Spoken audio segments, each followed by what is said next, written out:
Good evening, everyone. Welcome to Black Men Speak. I'm your co-host, one of the most fascinating people in the universe, VJR Stewart. And I'm Tommy D. Duncan III, otherwise known as TD3. It is Wednesday night, April the 8th, 2026. And if it is Wednesday night, It's certainly Black Men Speak. So let's give a shout out to Forest Films in our own studio and Mr. Count Basie for providing our theme music.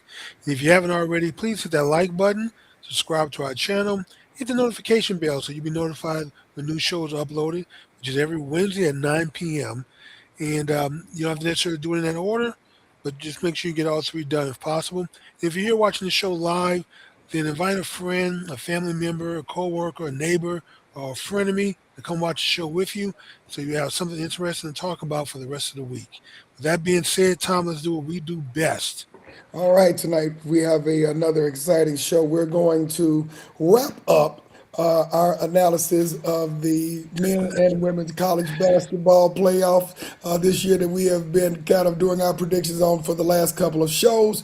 We're going to talk about gender dysphoria. What the heck is that? You're going to find out tonight.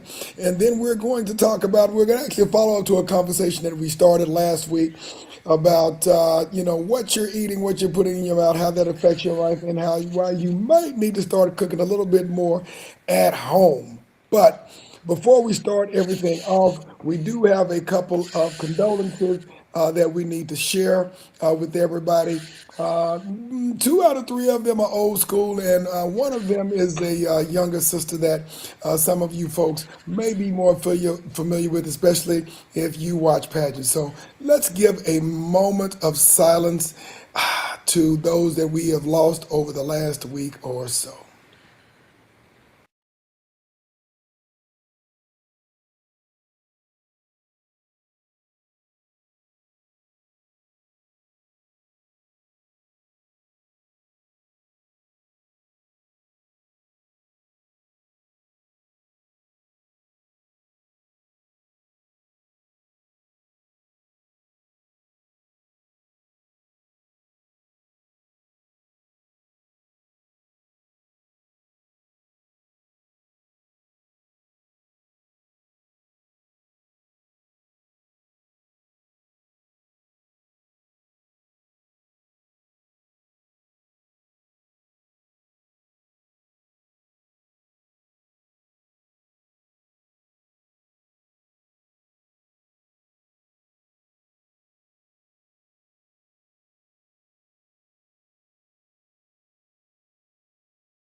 All right, Jimmy. I know that at least two of those you probably knew pretty well. I know you used to watch a little baseball back in the day. Davy Lopez.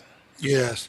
So, anyway, I didn't hear about his death, but how did he pass away? Was it medical You know, condition or? Dave. I mean, he lived to be a ripe old age. I think he was 80 years old, and I don't know that they released the cause of death. But I think the life expectancy of most of us was 69 years old. So he definitely defied the odds on that one. If I do find out what the cause of death, if it was anything other than natural causes, I'll Okay. make sure we are aware of that. But I remember David Lopez. I wasn't really a big baseball watcher. I was football first growing up, Jimmy. But I remember back in the heyday of the Major League Baseball back in the 70s and 80s, and I do remember David Lopez very well Yes. with the Los Angeles Dodgers. Right. That is true. A very big name player, and sad to see him go. Um, and what about Blondie? Yeah, Blondie, she just passed here recently. For those of you who are old school, you might remember the group Sequence, and probably their most famous hit was Funk You Up. They were the first female rap group to hit it big time, Jimmy. And I do remember Blondie because I think she probably was the most famous of the group. Right, But she at was. that time, but for those of you who did not know, there was another member of that group, Angie B, who later became Angie Stone, who practically everybody knows. No, that's true. That's true. And Okay. actually, Angie Stone passed last year, a little bit over a year ago now. And Miss Carolina, I wasn't familiar with her, but she seemed kind of young, Tom. She was young. What She are we was there? diagnosed with stomach cancer Oh in June man. of last year, and so she passed at a very, very young age. She was crowned Miss North Carolina in 2024, Jimmy. So this is a very, very sad loss with a young lady that we lost much, much too young. Well, Tom, I know we're going to get into the health at the portion of the show later on in the show, but people need to keep in mind that cancer is not something that you inhale, it's not something that you catch. These are your own white blood cells that are turning against you. And generally, it's because of the foreign chemicals that we dump into our bodies from the foods that we eat, especially things like stomach cancer, colon cancer, or pancreatic cancer. I mean, these are all dealing with our gut biome and our digestive system. Now, if it's lung cancer, we know that directly relates to smoking. And breast cancer, due to deodorants and other things. But when it deals with the gut, that's primarily the foods that we eat, Tom. So we'll get into that later on when we start talking about the healthier eating. It's a terrible way to die, Tom. I know it. I know it. So why don't we go ahead and start off the show by closing out our Okay. March Madness segment now that it's April with the men's and women's basketball Final Four. Do you want to start Where do with? you want to start, Tom? You Because I want was so damn disappointed in the men's game. All those turnovers, the low scoring. Um, man, my Duke Blue Devils hadn't turned the ball over and lost the game at the buzzer. I'm thinking they would be national champions right now That was because absolutely crazy. I saw that game that UConn won. There was no. I was thinking there was no way that UConn was going to win that game, and literally within the last was it 12 to 15 seconds. they had 10 seconds left on the game, so Duke had the ball with a 2 point lead. They inbounded, and they threw the ball to Boozer. one of the Boozer kids, Right. um, Caden, I think is his name, who's a freshman. He got the ball. He dribbled into a double team. And he tried to pass out of it. They And they tipped the blocked ball it. up in the air. Yep. One of the UConn players got it, Nailed a passed three it to pointer. one of their shooters. This guy hadn't hit the side of a building all damn game long, and with 3 seconds left, um, he launches up a long three from the logo, one Caitlin Clark threes, and nails it all net with 4/10 of a second left in the game. What a way to lose a game! Yeah, that was devastating by any stretch of the imagination. Those only come around so often, Jimmy, and that guy is probably going to be a hero for the rest of his life, regardless of whether he ever makes the pros. Well, and that's another reason I picked UConn because every time they've gone on to win a national championship, they always went through Duke. And so anytime they're able to beat Duke, they've been able to go on and win a national championship. So that's why I picked them in the finals. And obviously that didn't work out, Tom. But I watched the finals, Tom, and I was watching it, and it was a lot of turnovers, low scoring, and I was just disappointed because I A expected lot of more. defense, a lot of defense. Otherwise, A lot of defense, but still, people want to be excited, want to be entertained at the game. You need a little bit more scoring. Defense is great in football, but in basketball, you want to see some alley oops, you want to see some dunks, you want to see some high flying, you want to see some 3 point shooting. So, well, for what it's worth, we have to definitely congratulate the Michigan Wolverines, who, quite frankly, Jimmy, I didn't realize it had been such a long time since they had won a college basketball championship. well, Tom, if you notice that the pattern here, um, Michigan, lots of upperclassmen on their team. Yep. Um, UCLA, five seniors on their team starting. Um, I'm not sure about Michigan, but I think Michigan had a bunch of upperclassmen also. And the point I'm trying to make here is that some of these coaches, Duke has been heavily relying on the one and dones for a while. Yep. Yep. And the one and dones will get you to the dance, they'll take you into the dance, but they don't get you over the hump as far as a championship because a lot of times they're too inexperienced. Now, this Caden kid, now, if he comes back next year, which I pretty much predict he will, because I don't think he's going to get drafted. His brother will. They think they're twins, but his brother will, but he won't. he'll understand what to do next time when he's in that situation. But this is the problem when you're playing freshmen like this, Tom. Sometimes the inexperience catches up with him. And it certainly caught up with him because all he had to do was hold it. He didn't have to cross in the midcourt line. He could have just held the ball, curled up right there, and held the ball, wait to be fouled, or wait for someone to try to tie him up. He would have been better off. But trying to pass out of a double team like that, yeah, it cost him a potential run for a national championship. Well, this is what happens, Jimmy. I mean, when Yeah, you that's true. when you have the portal that's open, and you're trying to recruit these 5-star, 4-star players, and you've got to promise them some playing time, or they're going to fly. This is ultimately, I believe, what happens, Jimmy. Is that number one, you're dealing with two things. They're coming out after a year, maybe two, so they can make the money in the NBA. Right. If they are that up the food chain in terms of their recruiting class, and then of course, they're not getting any playing time. They are going to fly to They're going to another fly. team, and so these are the hazards of the game right now. Well, Tom, that's why I never liked the portal system in basketball or football, and I certainly didn't like the way these players are being paid now by the schools. I was hoping it'd be a little bit more organized, and the checks would be kind of uniform and balanced out. So all of the kids, whether you're a starter or a bench player, um, that would receive a stipend or some kind of allowance, and that the money would come out of the television revenue as opposed to having private donors raise the money. Well, for what it's worth, they are. I don't want to say professional athletes in the sense that they're Oh, NBA. some of them make more than they But, would in but, the but pros. well, in some cases, the better players, some of the better players do compared to players in the NBA on the bench. I get that part, but the reality of it is, a lot of these kids are not going to make it in the NBA, and so they are doing the best that they can to make the money while they can in the college ranks. And it's kind of hard to blame them for that because most No, of you them are can't not blame going them. to make it. Make as much money as you can, and while you can. So, Exactly. Tom, we got to talk about the women now. Yes, we do. Now there Was was, and I'll was be, this a I'll be story brief. of light versus dark or what? Was it that obvious on the floor? Well, Um, a it kind black of. South Carolina team against a white UCLA team. Well, you know what? I guess you can look at it that way, and I guess it kind of starts with the semifinals when you had South Carolina versus UConn. But to me, when I looked at both of those teams, there are two things that stood out to me. Number one, UCLA had a very tall, long, athletic team who could shoot the lights out and they could control the paint, Jimmy. And And South five seniors, Carolina, Tom, and starting it's to, so a lot of experience there. yes, they did.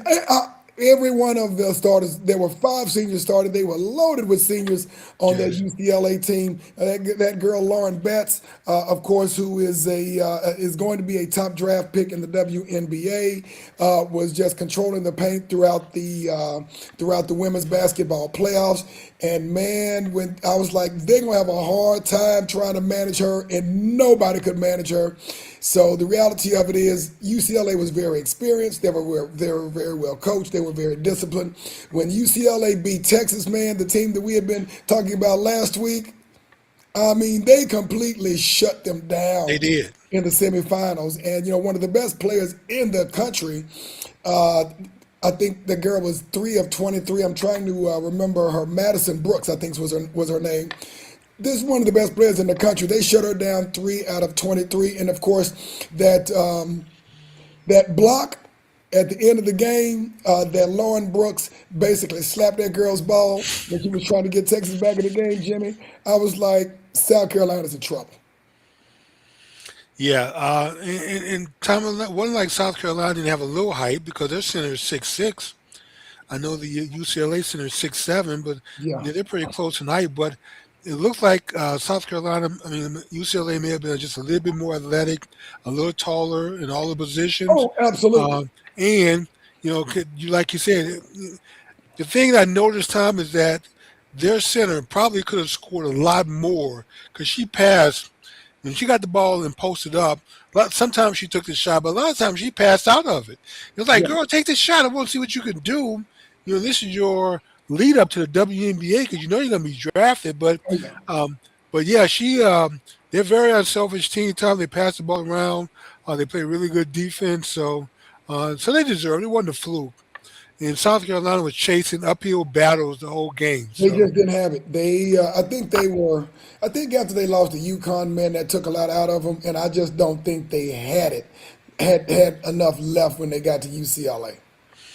so, I mean, it's a major accomplishment for them to get there yet again, because they do have three national championships here in the last 10 or 15 years on their belt. So, congratulations to their team and the coach.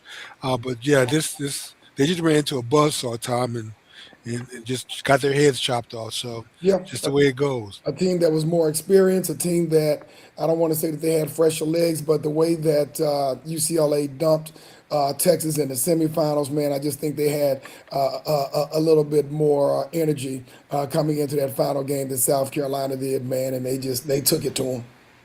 Well, Tom, I think next year I'm gonna start factoring the senior element into my handicapping because it seems like it does make a difference. So the schools are a bunch of one and dones. Yeah, you like I said, you may get there, but when it gets down to the Elite Eight and the Final Four, yeah, it gets a little tougher then, and it's hard for those one and dones to take you to a championship. So I'm gonna have to factor it in next year.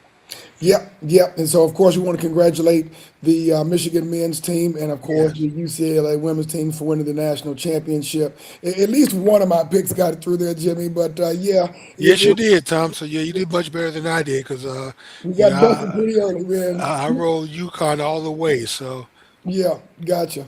I got you. So, and quite frankly, I was fine with one eye open and one eye closed with Michigan based upon what I see because they have such a solid defense, and I was like, it's hard. It's kind of hard to vote. I mean, to root against UConn, but I'm going to stick with the team that's been playing the most aggressive defense, and that was with Michigan.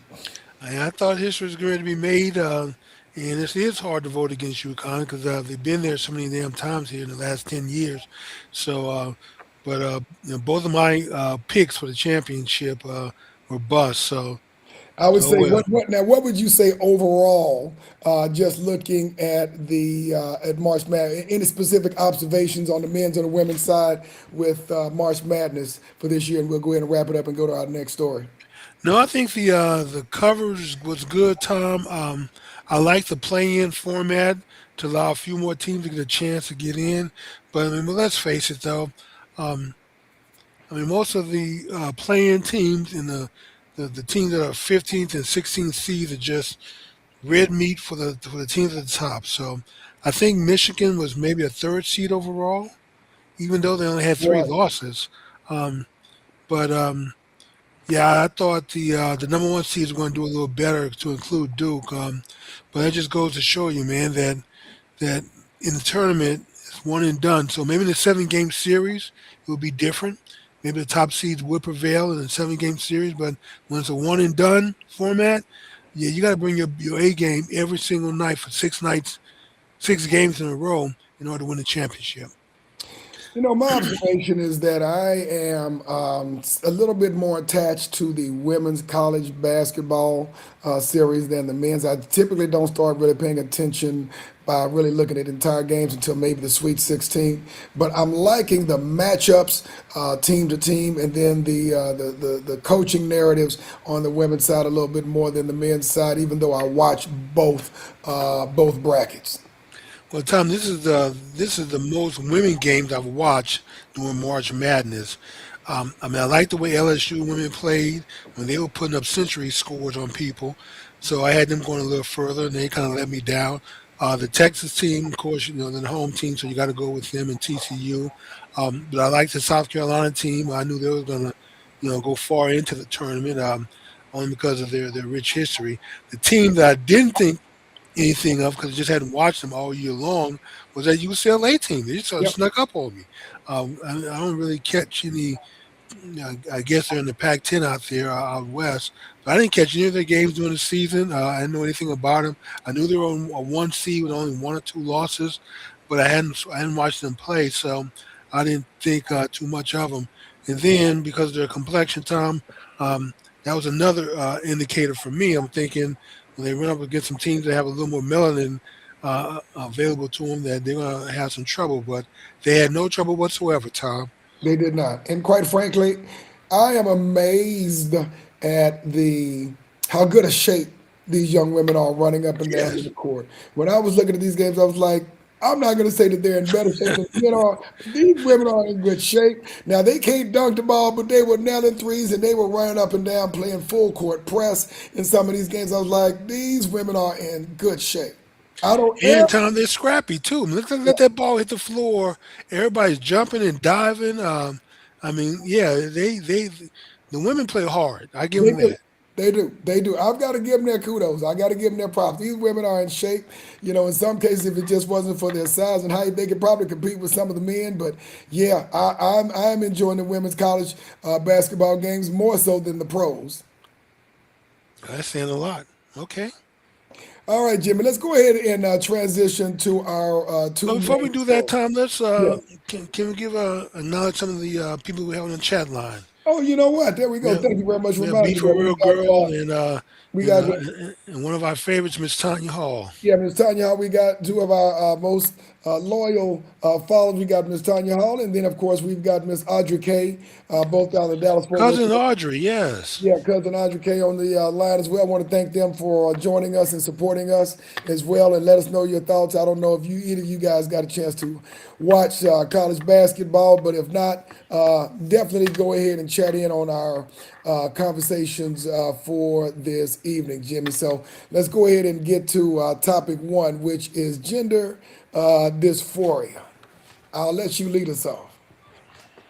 Okay. Hey Tom,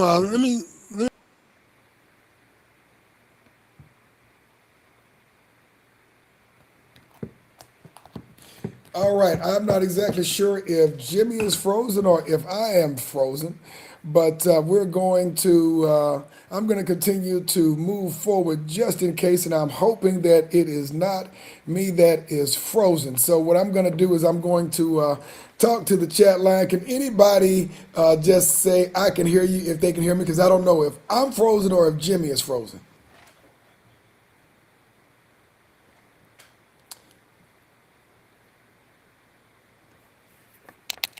Okay, I'm not seeing anybody on the chat line that is responding to me right now. So,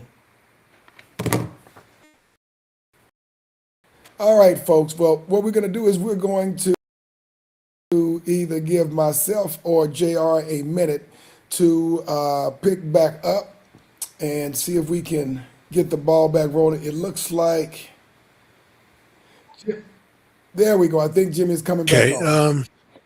All right, it looks like you froze there for a minute, Yes, Jimmy. my connection for some reason the last 2 weeks has been a little shaky. I'm not sure why it keeps bouncing me off. I was going to ask you, Tom, which radio station is Miss Tanya with? You don't know the KGGR. number? I do Okay. not. Maybe she could put it on the Well, chat you line. guys, you know we have a local celebrity, Miss Tanya. So if you get a chance, go out to the station. And does she do the news, weather, traffic? Yeah, she does. She is the news. She Okay. handles the news. Yeah, let's show her some love and let's go out and tune in and catch our local celebrity on the radio. All right. What's our next story, T? Next story is gender dysphoria. Let me ask you this, Tom. If there was a product where 44% of the adults who were using it were committing suicide, 56% were attempting suicide, and for teenagers, we had a suicide rate of 25%. Is there any way this product comes to market or be allowed to stay on market with a suicide rate that high? If it's in the United States and it's making money, it would. No, Tom, I only think the greedy capitalists like myself would even allow such a thing to continue to exist. Um, I mean, we're talking about more deaths than alcohol and cigarette combined, and those things are highly regulated because of the health impact. Tom, gender dysphoria, which is really a medical condition where people think that they're born to the wrong sex. And so this is a medical diagnosis and it's a mental diagnosis. We used to treat this with mental care, Tom, but now we seem like to acquiesce and we go along with the craziness. And this is what happens. 25% of the kids who go through hormone blockers, who go through the treatments, who have the surgeries, by the time before they even turn 18 years old, about a fourth of them have already committed suicide. The number one requested surgery in the world is people trying to reverse these surgeries. How good could this thing be that they push on these kids if so many of them are dying as a result of it? And it's not that the blockers, the hormones or the treatment or the surgery are killing them. I think what's bothering them, what's actually killing them is that they still don't realize that nobody cares. That when you're a kid and you're starving for attention, you have the alphabet people paying attention to you, you have the schools paying attention to you, you have your parents jumping through hoops, you have the state, threatening to take you away from the parents. All these adults making a big hoopla over you being confused about your gender. But when you become an adult, there's no one to make a fuss over you anymore because no one cares. Everybody's just trying to pay their bills, um, get through life, put a few dollars aside for a rainy day, maybe put their kids through school. No one has time to worry about whether you're a man or a woman or how you identify in your pronouns. So it becomes a very lonely existence time. It's very sad. But 44% of transgender adults commit suicide. I mean, actually commit suicide. 56% attempt suicide but are unsuccessful. And then 25% of our kids below the age of 18 are committing suicide who are transgender. So, Tom, this is a dangerous thing that we've imposed on our kids and going along with, and adults, the parents, and even society at large should know better, Tom. I mean, we should be ashamed of ourselves for putting our kids through this. And now we could say before we didn't have the data. It was new. It was kind of, we had never seen this before, at least not too often. But now the data is in. We have over a decade of data to compile, and the numbers are very bad. And if our government really should take steps to ban this. A lot of European countries, like even the Scandinavian one, like Sweden, Denmark, um, which are some of the most egalitarian countries in the world as far as freedom, even they have now gotten to the point where they're banning hormone blockers and gender health, identity health for kids. Now, if you're an adult, do what you want to do with your body. It's your choice. But for your kids, the parents need to step in and keep them protected and not put them in a situation where they're going to be so damn depressed as an adult, where it's a coin toss whether they're going to survive or not. I mean, 44% time is almost one out of two. I mean, that's almost 50%. And this is what you're subjecting your kids to with this nonsense. What say you, T? Well, I guess my question would be this, and I guess it's kind of multi-threaded on here. So, just to make sure that it's clear to those folks who are listening, when you're talking about hormone blockers, you're talking about someone who is in a body that identifies with one particular gender, but somehow they feel that they should actually be another gender, and so they're using hormone blockers to do what? Basically, for young girls, they will use estrogen blockers to keep from developing breasts and developing as a female, and they will overload on testosterone. And we used to think that this was reversible, that if you just stopped, your body chemistry would go back to normal at some point, but it's not. The women who take testosterone early on in life continue time even when they stop. They continue to grow facial hair. They continue to have a deeper voice. They continue to develop in some ways as a man, even as an adult. So this stuff is not reversible, like they tell these kids. So that some of these kids think that they can start go down this road. If they don't like it, they can just stop. They can just stop the process and things will go back to normal, only to discover that you don't go back to normal. And then for the ones who have the surgery, here's a dirty secret they don't tell you, that once you have surgery on your genitalia like that, you will never ever achieve any kind of sexual satisfaction because all the nerve endings are gone. They can construct you a vagina. They can construct you a penis. If you're a girl, they can construct you a vagina once they've pretty much amputated your male parts and craft you one. but you would never ever get any sexual pleasure from those organs at that point.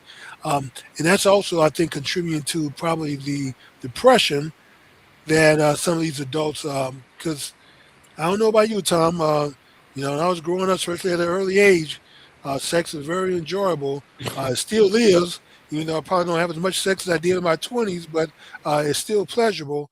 I can't even imagine going through life with no sexual pleasure whatsoever. Yeah, that is interesting. And I guess, one of the things, and you asked me, what say you? One of it I'm seeing is obviously, this has become a pretty significant issue. We see a lot of stuff in mass media, high profile people who have children who they are, how do I say this, allowing them to express their sex, themselves in terms of their alleged gender identity, so to speak, and giving them the freedom to make decisions that, quite frankly, we never particularly had.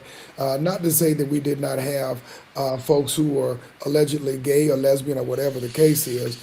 There were just certain things that our generation, our parents' generation did that managed it, even though it still existed. But my question is this: I think we're actually kind of dealing with the symptoms because we're talking about some medical procedures as to handling someone who thinks that they are physically in one body, well, internally in another body. The question is, what is the cause? What is creating the physiology, the biology, or the psychology that makes someone who is a male think that they're actually a female, or make someone who is a female actually a Well, male? Tom, I don't think there were times in the past we wasn't to this scale though.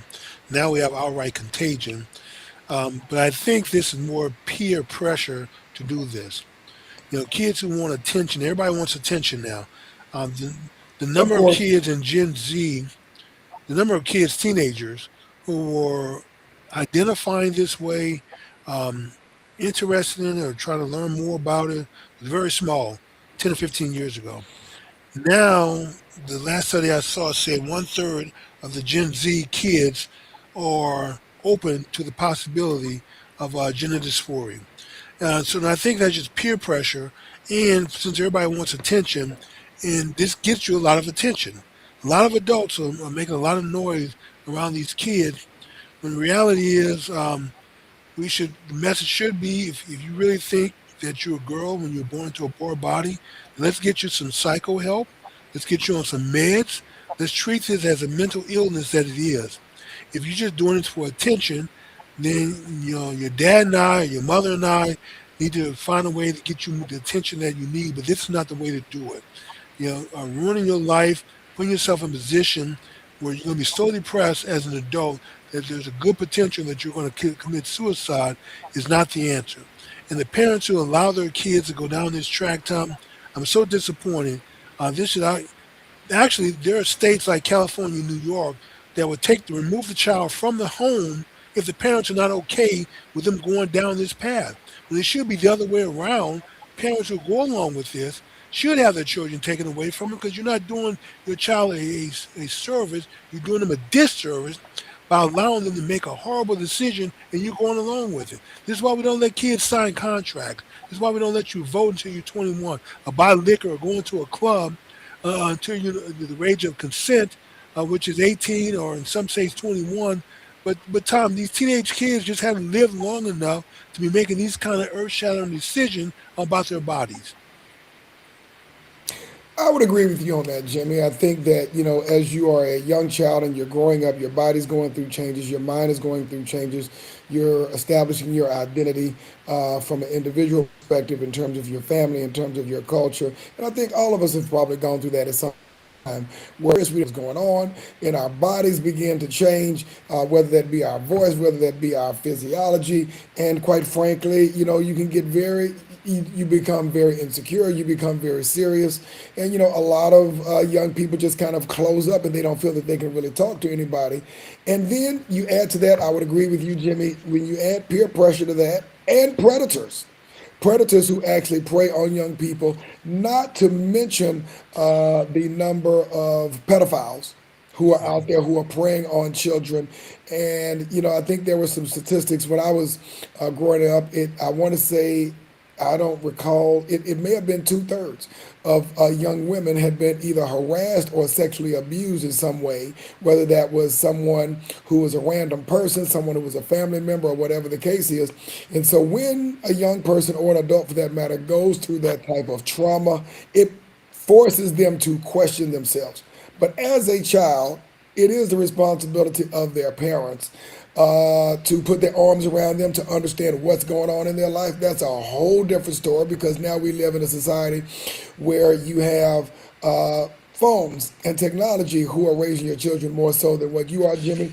So it can become quite difficult to understand what's going on in the heads of your children. But as a parent, you have to take ownership of that, Jimmy. So it is not a simple answer to this question, but the most important thing is as a parent, whether you have a two-parent household or a one-parent household, you cannot allow other folks to raise your kids. You cannot allow mass media to raise your kids. Jimmy, I can't even imagine the confusion if you're a child who are growing up with two same-sex parents. I'm not saying anything's wrong with it, but that more Yeah, Tom, I'm the same way. I don't know how a child with two fathers or two mothers in a household can be confusing to the child, especially when they watch TV and they see other families who are intact with a mother and a father. And they certainly have to realize at some point that their family structure is just a little bit different, and um, and certainly how that would impact young girls who with two mothers or young boys with two fathers, how it can impact them later on in life. I'm with you. I certainly don't understand how it can't be impactful, but evidently that's another thing that's becoming more mainstream and acceptable for same-sex couples to adopt kids. So, Jimmy, to answer your question, part of it is, I think part of it is psychology, and some part of it is physiology. Sure that there are some conspiracy theories out there. Some of the things that are being injected into our children, some influence into going on with them internally. Well, Tom, I don't know how true this is, but it's certainly I've heard this from a number of sources. I hadn't really confirmed it by anyone who tests our water, but supposedly most metropolitan cities have a large number of birth control pills that are being flushed down the toilet and it's gotten into our water supply. Birth So control. those are just estrogen pills that birth control pills, yes. Um, and the circumstantial evidence for some of this is that for some of they dump dirty water into the lakes and to the rivers, and they in one side and they kind of purified and they sent to a water treatment plant be further purified. Well, the frogs in these lakes and rivers where the water is dumped, Tom, a lot of strange effects. You see frogs that are being born, male frogs that are being born with female body parts. For as far as you identify it on a frog. Um, Also, so almost like hermaphrodites with humans.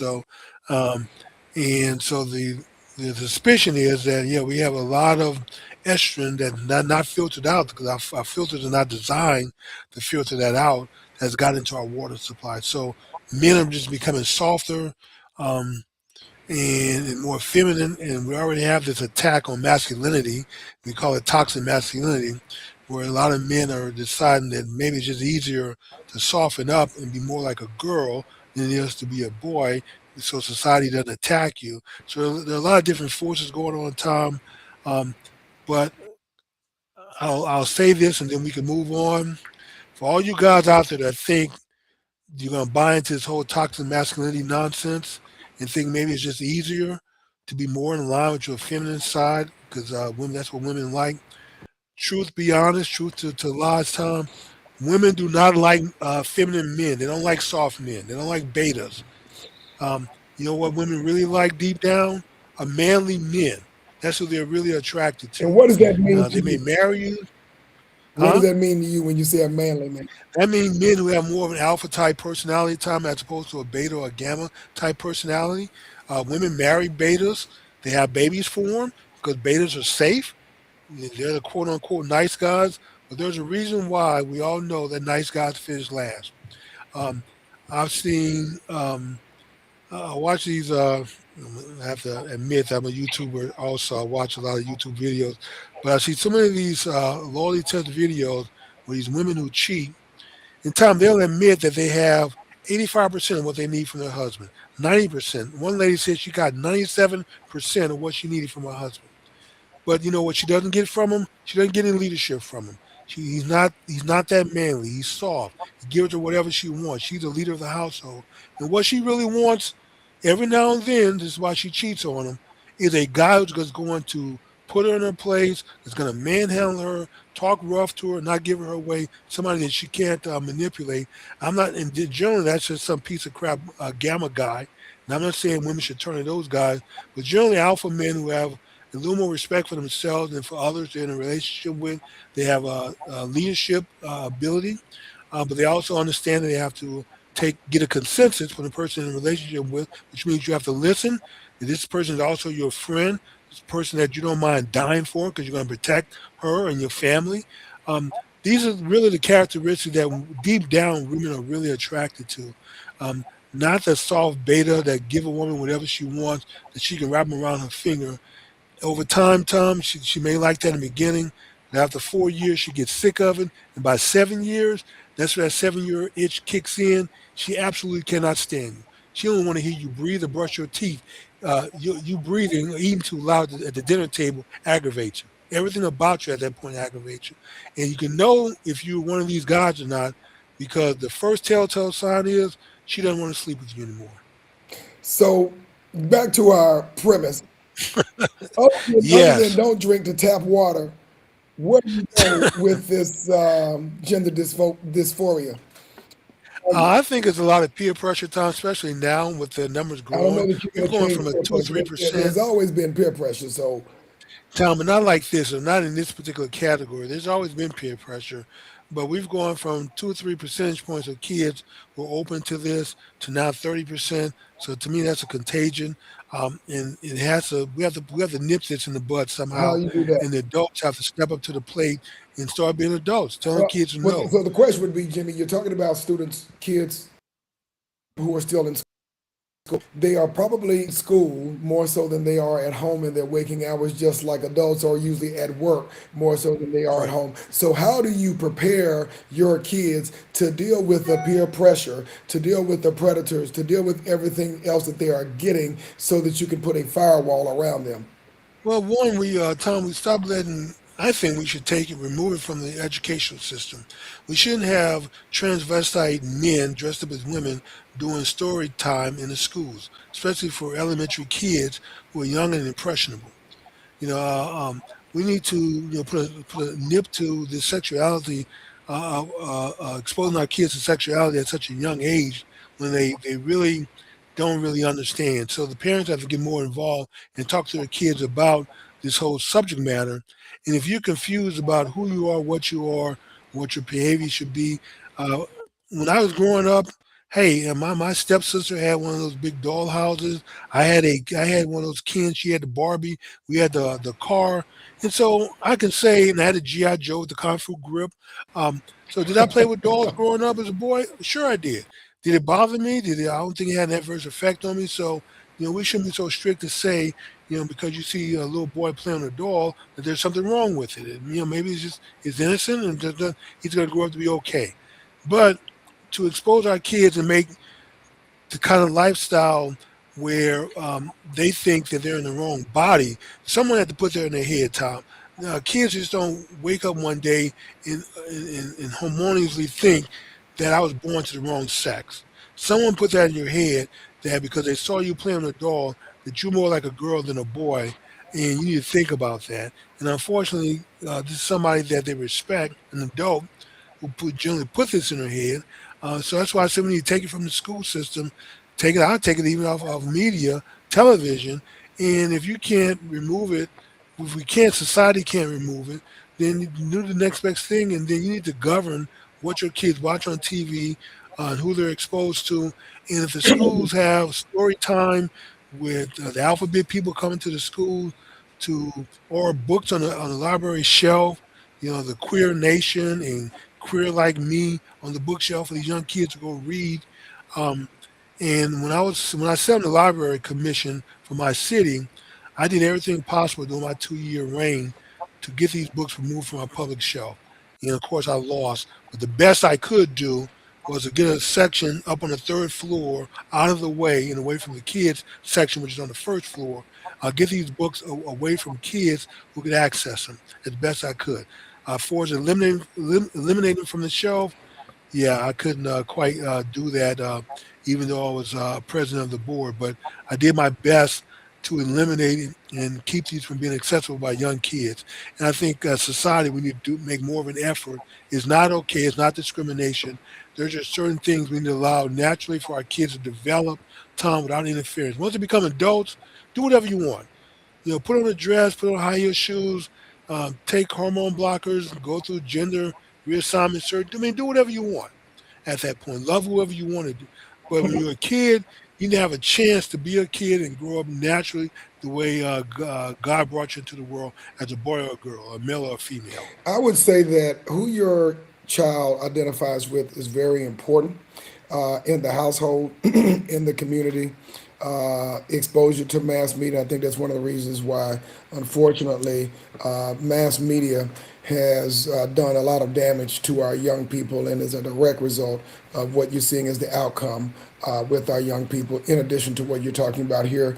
And so, as a parent, you have to take ownership and responsibility of making sure that, one, you protect your children or things that you believe are going to be harmful to them psychologically, physically, and emotionally. You need to ensure that especially households are being run by single women. That you ensure that if you have a boy child and a girl child, that your boy child has strong adult responsible who are safe, by the way, who they can identify with, whether that's as a grandfather, if the father is not, speak, and be very careful as to what they are watching and what they are looking at on the television, on their mobile phones, on their laptops, and things of that nature. Because, I mean, the thing best with Jimmy is we did not have this. I mean, the best thing we had was control of it, and then One. maybe, in the neighborhood may have or Penthouse magazine that they snuck. That's about it. That's all we had. We didn't have You hid under the bed or the mattress? exactly what we got Yes. from my older brother or uncle, so we didn't have all this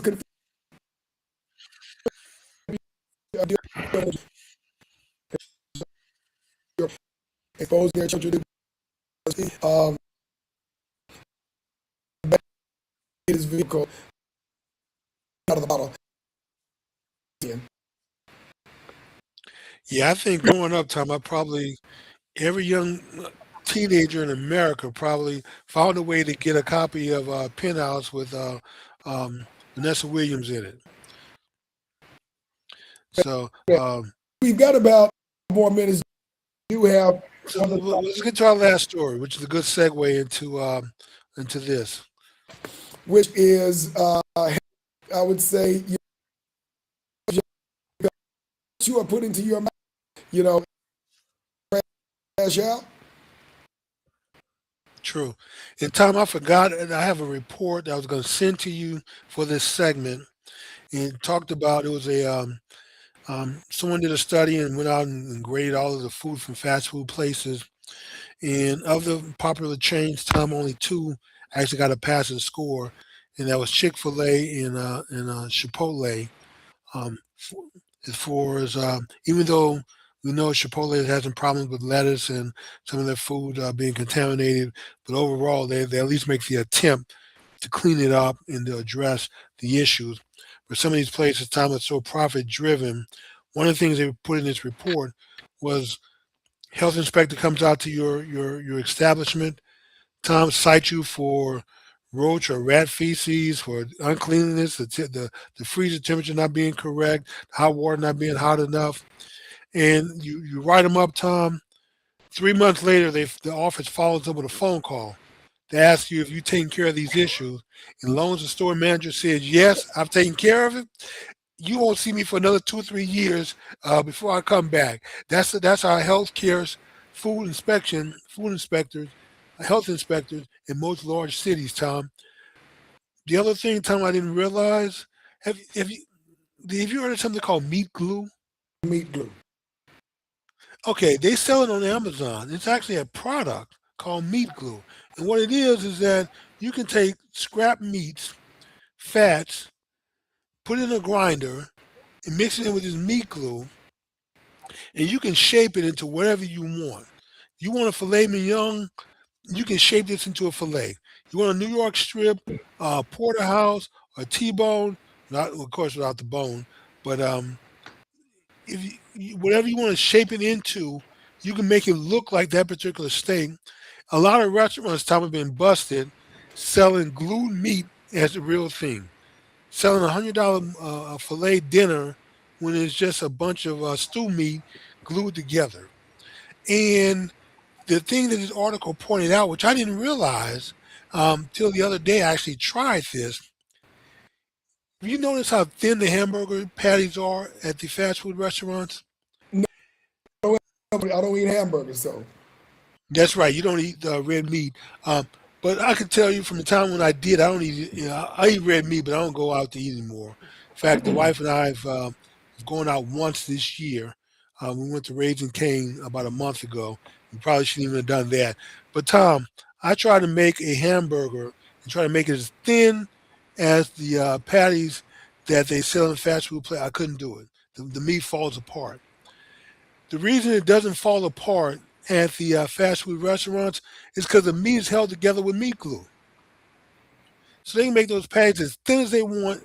They're going to stay together. They're going to stay, keep their shape because it's really cheap glued meat that we're eating. So, Tom, I mean, the food that we're eating is just absolutely killing us. And I want to share two websites with everyone if you're interested. There's one website called thelifestyle360.com. And on there, they have they call it lifestyle longevity test. It takes about 5 minutes. You go in and you answer a few questions. You put your blood pressure, some other off. Crap. Am I on or did I drop? you're on. You're still on. Okay. It takes takes some information from you, Tom, and it basically gives you a projection of, based on this, how long approximately, statistically you're going to live. And if you're below the average life expectancy, then of course you can reach out to that group. They have a contact page. You can fill it out and you can tell them what your situation is, and then consult with you on some things that you can do to increase your score.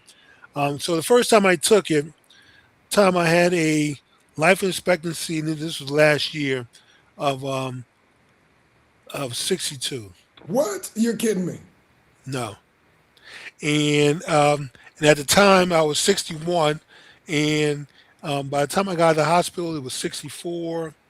Um, um, then by the beginning of the year, it was 69, and the last time I took it about a month ago, Tom, I've actually gotten my score up to 81.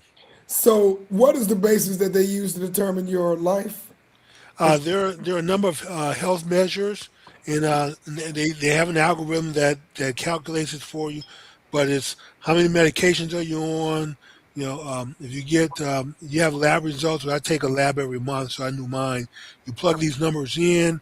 Um, how much you exercise, do you smoke, do you drink, is it casual?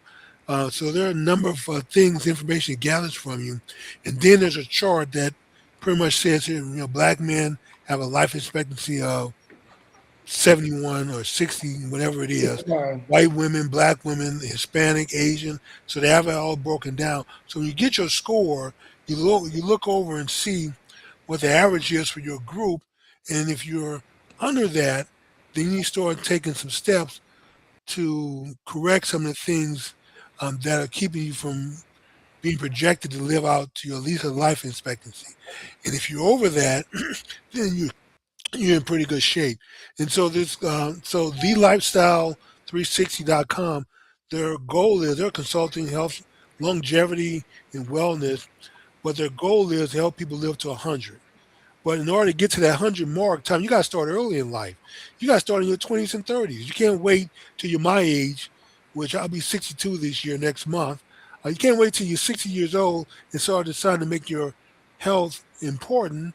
Unfortunately, I had to go to the hospital several times, have several surgeries, still recovering, still. But I just now in the last year started taking health, eating well, exercising, doing all the right things, getting off meds as I improve my health markers, which doctors do not want to take you off of it, but you have to manage your own health and let them know that as I get better, strong, and healthier, I don't need the medication. You don't have to worry about me slipping because I know if I slip, I'm going to end up back in the hospital. I'm going to end up just taking years off my life. So that's what it does. And so I would definitely encourage everyone to reach out. Like I said, my keyboard is covered with lights, so I can't really type right now. But it's the lifestyle360.com, all one word. And they have, and at the top they have the LLS, the lifestyle longevity score. You click on that. It only takes about 5 minutes to go through it and get your score. But if you don't like the number that you receive, reach out to them. Tell them that Black Men Speak referred you, and your first consultation will be on us. Be free. Wow, that is awesome. I just put the name of the website in the lower left hand corner, the Okay. lifestyle360.com. Yes.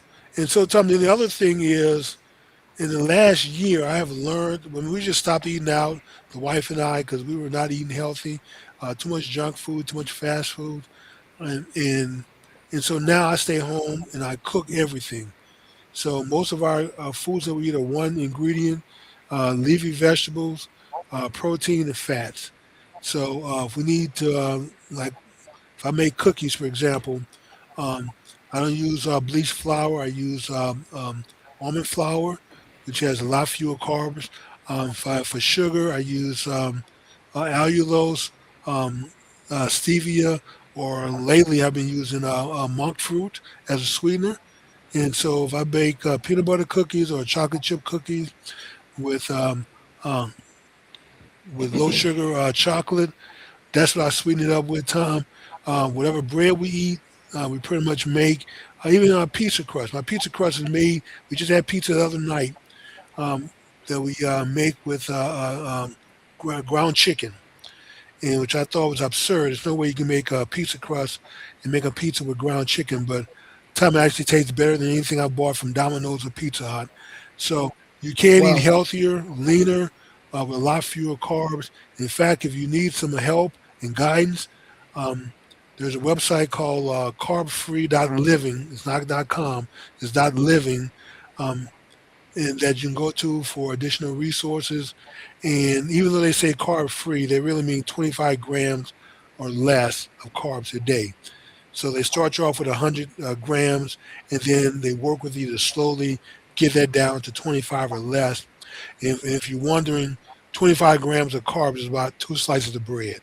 So, um, so they really kind of encourage you to eat fewer carbs. Don't overload your body with carbohydrates, which turn into glucose in your body, which wreaks all kind of havoc, contributes to your overweightness. Stay away from seed oils like canola oil, mazola, vegetable oils, um, and stick to either tallow, which is just beef fat, or lard, which is pig fat, to cook your foods in if you want to do fried food, or just get you an air cooker and air fry everything. So That air fryer is the truth. Tom, I'm gonna make fried chicken tomorrow, and I live by the air fryer. I cook sausage in there, pork chops. I cook chicken. I cook all kinds of things, and now one of the larger the Instapot that my daughter gave to me. but it is an excellent air cooker. So yes, I get the same crispiness, same flavor, same crunchiness on the skin, without the unhealthy hydrogenated seed oil in the fried food. So anyway, there are ways to adjust your diet, but the point of it is that we stay home, we cook, we know exactly what's in the food that we're cooking, and I would really encourage everyone to stop with the fast food, stop eating out, stop letting your kids grow up on fast food, glued up meat and products that you have no idea what's in the food, and start cooking at home. Put the phones down, put the tablets down, sit down at a dinner table, have a conversation, find out what's going on in their life, and eat dinner together. And your children can even help you prepare the food. I know we think we're too busy, but Tom, I used to spend hours cooking, preparing, and prepping. Now I can do prep in 15, 20 minutes. I've done it for so long now and cooking my whole meal in a very short period of time. So the longer you do it, the better you're going to get at it. So it makes it a family affair. Let your kids be the sous chef. Let them chop up some vegetables. But by eating fresher and foods with ingredients that you know what's in the product, as opposed to buying stuff off the shelf with ingredients that you can't even pronounce, one ingredient. It's either vegetable, it's meat, or it's fat. Everything else, just leave it alone. Make it yourself. Absolutely. And Jimmy, with that being said, it is now the top of the How next fast hour, and an we have hour run out of time. flies, Tom, when you're having fun. Gotcha, gotcha. We want to thank everybody for joining us this evening. Hope you have found this information entertaining and enriching, enlightening, and educational. And we want to thank, of course, everyone who has joined us this evening. And, of course, join us next Wednesday, It's Jimmy, certainly because it is Black Wednesday Man night. Speak. Hey, Tom, we got a last minute note from Miss Tanya. So let's to one of our number one fans. Um, Okay, she, let's see what we got. Don't forget to tell people yeah, hydrate. hydration is the key. You must hydrate your body Yes, daily. keep the body fresh, Absolutely. keep those kidneys filtered and cleaned out. They need to get rid of the junk that from the foods that you eat. So with that being said, Tom, we're going to say good night. And you've already given the last words. So we're going to close the show out. Good night, everyone.